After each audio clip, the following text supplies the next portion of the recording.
Hello, so this contraption is a response to my teacher's request of us to answer a question in a textbook. It's Principles of Engineering, if you are interested. And the question is, add 2 buttons to your circuit. Modify the code so that 1 button causes the motor to speed up and 1 button will cause the motor to slow down.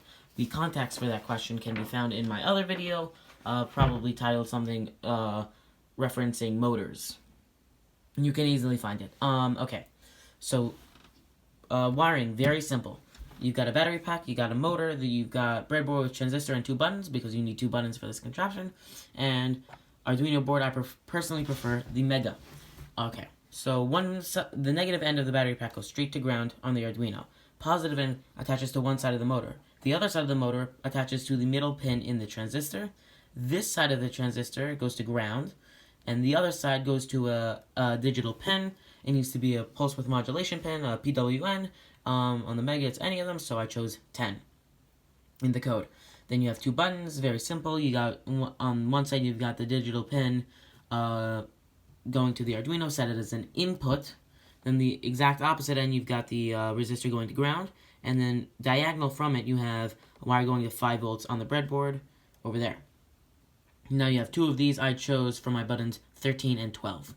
Okay, great. So now this is my code. You've got just setting up the integer x for all of this.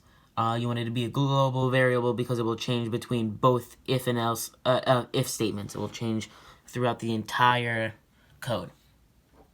So first, you've got the pin modes to set up the 2 buttons, and then you have the transistor for the motor.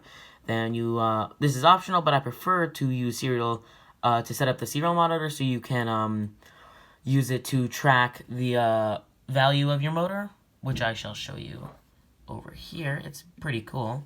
And you can also use it to show you if the buttons are working or not. Very helpful. You don't have to do it.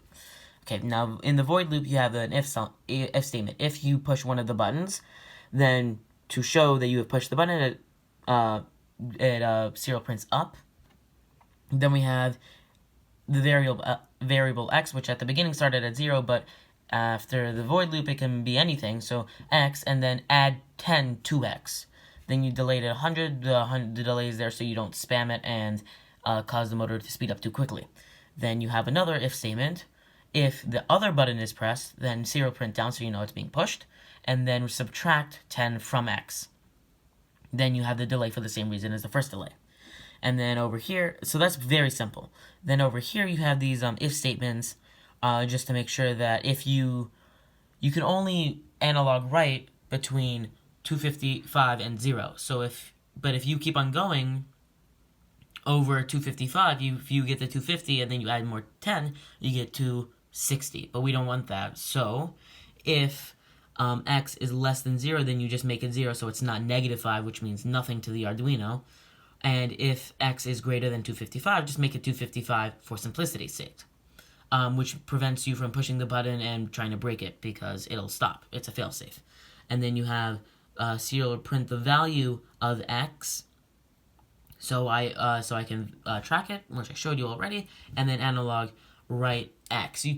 I guess you could put multiple analog writes in the if statements, but for simplicity's sake, it's much easier to just put one at the very end of the entire void loop section. So if we press upload,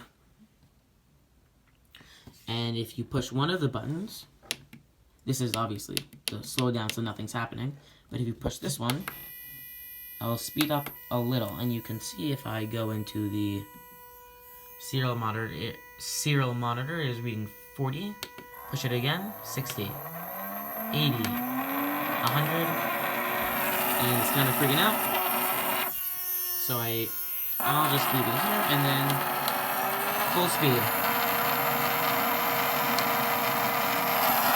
and then you'll push the other button to lower, and you see how it shows you that I'm pushing the button, it shows down, and if I push the other one, it shows up. And then it shows the value of x, and those are very helpful to troubleshoot, which I had to do a lot of. It was very confusing because I had some very key elements of the code messed up. So make sure to check out for that, and make sure the serial number is correct.